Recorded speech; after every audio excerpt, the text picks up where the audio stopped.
Firman Tuhan berkata begini, jagalah supaya kamu jangan menolak Dia yang berfirman. Sebab jikalau mereka yang menolak Dia yang menyampaikan firman Allah di bumi tidak luput, apalagi kita jika kita berpaling dari Dia yang berbicara dari sorga. Waktu itu suaranya menggoncangkan bukan bumi, tetapi sekarang Ia akan memberikan janji, satu kali lagi aku akan menggoncangkan bukan hanya bumi saja, melainkan langit juga. Ungkapan satu kali lagi menunjukkan kepada perubahan pada apa yang dapat digoncangkan, karena Ia dijadikan supaya tinggal tetap apa yang tidak tergoncangkan. Jadi, karena kita menerima kerajaan yang tidak tergoncangkan, marilah kita mengucap syukur dan beribadah kepada Allah menurut cara yang berkenan kepadanya, dengan hormat dan takut. Sebab Allah kita adalah api yang menghanguskan. Nah, dari kebenaran firman Tuhan ini, kita harus mengerti bahwa dalam setiap situasi, kondisi apapun, torang, baik di dalam rumah ini, torang harus mengerti bahwa Tuhan bisa hadir di mana-mana. Alkitab berkata bahwa Tuhan itu omnipresent, ada di mana-mana. Dia ada di rumah, Dia ada di gereja, Dia ada di jalan, Dia memenuhi dunia ini, Dia memenuhi setiap kita. Nah, firman Tuhan berkata Efesus 5 ayat 16, karena itu pergunakanlah waktu yang ada, karena hari-hari ini adalah jahat. Di dalam 2 Timotius 3 ayat pertama pun firman Tuhan berkata, ketahuilah bahwa pada hari-hari terakhir akan datang masa yang sukar. Akan datang masa yang sukar. Jauh sebelum terjadi hal-hal yang buruk, hal-hal yang menakutkan, atau segala penyakit, virus, masalah, persoalan jauh sebelumnya. Ternyata Tuhan sudah memperingatkan setiap umatnya. Sebabnya mari jadi peringatan untuk setiap kita. Penting untuk kita memahami kebenaran firman Tuhan. Ayat 26-27 di sini dikatakan suara Tuhan itu akan menggoncangkan. Dengan kata lain, segala sesuatu termasuk keluarga, semuanya pribadi akan digoncangkan. Kerajaan dunia akan digoncangkan. Pemerintahan akan digoncangkan. Ekonomi akan digoncangkan. Bisnis akan digoncangkan. Bahkan rumah tangga pun akan digoncangkan. Kalau kita lihat situasi yang keadaan bumi, ada dengan dengan ada gempa bumi, tsunami, bahkan banjir, virus, ada corona, ada hal-hal yang menakutkan, itu baru terjadi di bumi. Belum kalau dikatakan langit juga akan digoncangkan. Dan saya percaya orang semua harus meyakini bahwa firman apa yang dikatakan firman Tuhan itu pasti akan terjadi. Firman Tuhan pun bilang begini, langit dan bumi akan berlalu, tapi firman Allah akan tetap ada untuk selama-lamanya. Sekali kelak dunia pun akan lenyap. Dengan segala apapun yang ada di dunia ini, sekali waktu pun ini akan berakhir. Namun ada satu firman Tuhan jelas berkata, firman Tuhan akan tetap ada untuk selama-lamanya. Tidak ada yang kekal di dunia ini. Segala yang nampak pasti akan lenyap. Kehidupan manusia akan lenyap. Bangunan yang kita bangun dengan kekuatan bagaimanapun sekali kelak akan dimakan oleh waktu, dan pada akhirnya juga semuanya akan menjadi abu. Semuanya akan menjadi tidak nampak lagi.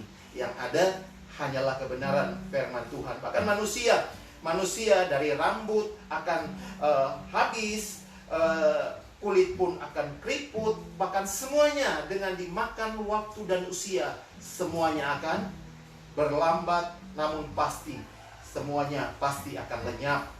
Nah, ada satu di sini dikatakan kerajaan yang tidak dapat digoncangkan, yaitu kerajaan apa? Kerajaan apa kira-kira? Kerajaan Allah.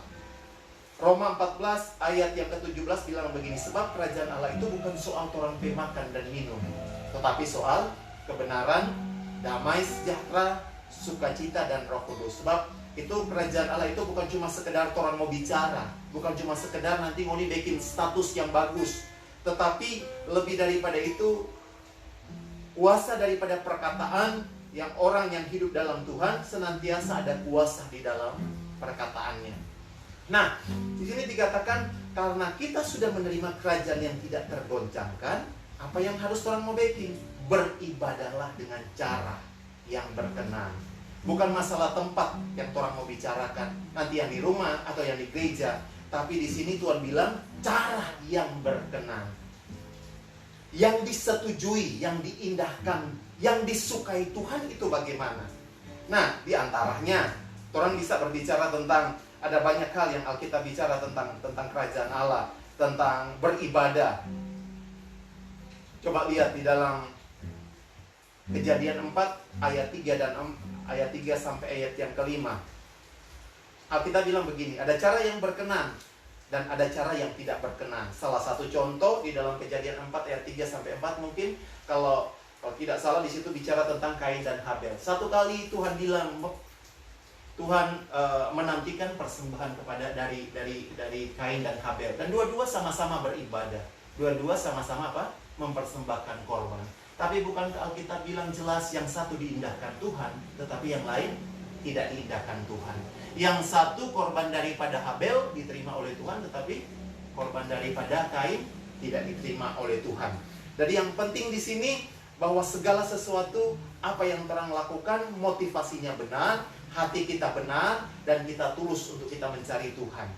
Bahkan kalau di dalam Imamat pasal 10 ayat 1 sampai 3 pun, satu kali anak-anak daripada Harun mempersembahkan korban, namanya Nadab dan Abihu. Tetapi ternyata itu menjijikkan di hadapan Tuhan. Balik daripada persembahan yang mereka, ibadah yang mereka beri kepada Tuhan, malah menjadi murka Tuhan terhadap anak-anak daripada imam daripada Harun. Bahkan beberapa kali bangsa Israel dalam sejarah mereka, ada saatnya korban mereka berkenan di hadapan Tuhan. Tetapi ada saat-saatnya Tuhan itu mencelah ibadah daripada orang-orang Israel.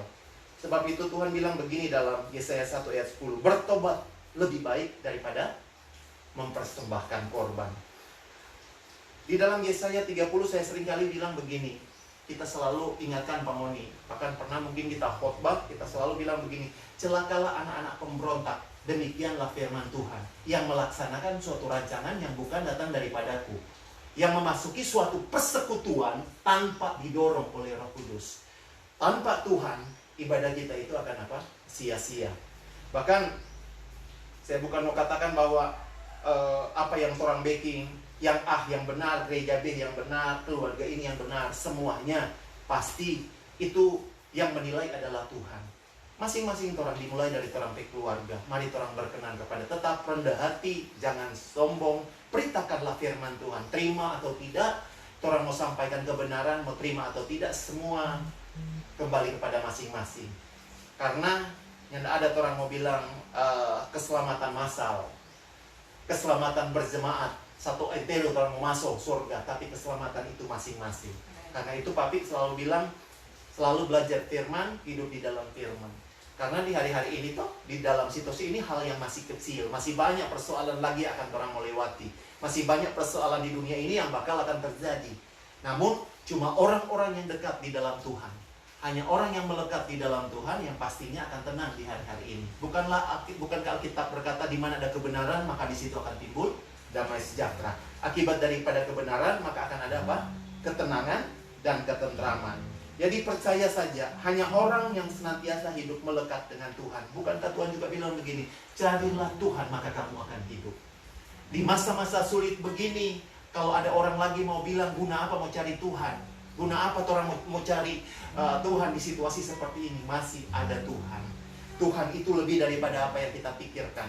Tuhan itu mampu mengerjakan bagian-bagian yang besar, bahkan jauh daripada apa yang orang bayangkan. Pekerjaan Tuhan tidak dapat diselami oleh siapapun juga. Ada, amin, amin. Nah, jadi ibadah itu ada ibadah yang berkenan, ada ibadah yang tidak berkenan. Nah, coba lihat 2 Timotius. Kalau di dalam 2 Timotius 3 ayat 5 bilang begini, secara lahiriah mereka menjalankan ibadah mereka, tetapi pada hakikatnya mereka memungkiri kekuatannya. Jauhilah mereka itu. Dengan cara bagaimanapun orang mau beribadah, mau di rumah kah, di tempat manapun, tetapi jangan hanya sekedar secara lahiriah kelihatan. Ibadah yang Tuhan maksudkan, hakikat daripada ibadah itu adalah lebih daripada itu. Ada kekuatan, ada sesuatu yang luar biasa di dalam ibadah. Nah, di samping itu juga cara ibadah yang berkenan. Bukankah di dalam 1 Timotius 4 ayat 7-8 bilang begini, jauhilah tahyul dan dongeng nenek-nenek tua. Latihlah dirimu beribadah. Latihan badan ini terbatas gunanya, tetapi ibadah itu apa? Berguna dalam segala hal, karena mengandung janji, baik untuk hidup ini maupun untuk hidup yang akan datang. Kembali ke orang hari-hari ini. Kalau benar motivasi mau ke gereja dengan sungguh, beribadahlah dengan benar. Tapi kalau memang sudah dianjurkan untuk di rumah, ada di rumah, mari orang beribadah di rumah. Sungguh-sungguh dengan Tuhan. Jangan nanti di rumah, orang cuma main game, orang cuma main online, orang lebih banyak di HP daripada orang beribadah kepada Tuhan. Khususkanlah hari ini. Mungkin orang dimanapun orang ditempatkan, khususkanlah hari ini untuk orang banyak waktu dengan Tuhan. Sedangkan pemerintah terus anjurkan beribadah, tidak dilarang ibadah, tapi entah di rumah kah, yang mau nekat mau yang di gereja, silakan, semuanya sesuai dengan iman, jadilah sesuai dengan iman dalam setiap kita. Amin. Karena keselamatan adalah milik orang semua, milik orang-orang yang pastinya bergantung kepada Tuhan. 1 Timotius 6 ayat 6 bilang begini, memang ibadah itu kalau disertai rasa cukup akan memberi keuntungan yang besar. Jadi ibadah pun itu harus apa? Disertai dengan rasa cukup, ada rasa syukur, ada rasa di tengah-tengah kekurangan orang beribadah, orang bilang Tuhan itu baik. Di tengah-tengah kelimpahan pun tetap orang berkata Tuhan baik. Di tengah orang sehat, orang selalu berkata Tuhan baik. Di tengah-tengah saudara kita yang sedang menderita, yang sakit, kita pun tetap membawa doa dan berkata segala sesuatu adalah baik adanya. Amin. Kemudian Alkitab bilang di 2 Timotius 3 ayat 12, memang setiap orang yang mau beribadah di dalam Kristus Yesus akan menderita aniaya. Ada saat-saatnya, ada bagian kadangkala ibadah menjadi suatu penderitaan dalam kita mau berbakti dan beribadah kepada Tuhan. Yakobus 1 juga bilang begini, Yakobus 1 ayat yang ke-26, jikalau ada seorang menganggap dirinya beribadah tetapi tidak mengekang lidahnya, ia menipu dirinya sendiri, maka sia-sialah ibadahnya. Ini juga masalah lidah.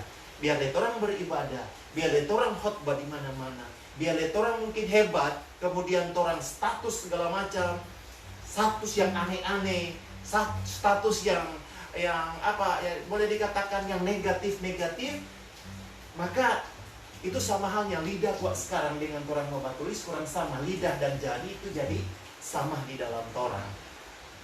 Bagaimana orang mau berbicara, bagaimana orang menulis, dan semuanya itu tak lepas dari kembali ke hati. Hati selalu berhubungan dengan lidah. Hati selalu berhubungan dengan orang petulisan tangan. Hati selalu berhubungan dengan apapun juga. Karena hatimu benar, maka hidupmu akan benar. Perkataan kita menentukan hidup kita. Tetapi semua yang keluar daripada setiap perkataan datang dalam hati. Hidup dan mati itu dikuasai lidah. Siapa suka menggemakannya, maka akan memakan hasilnya.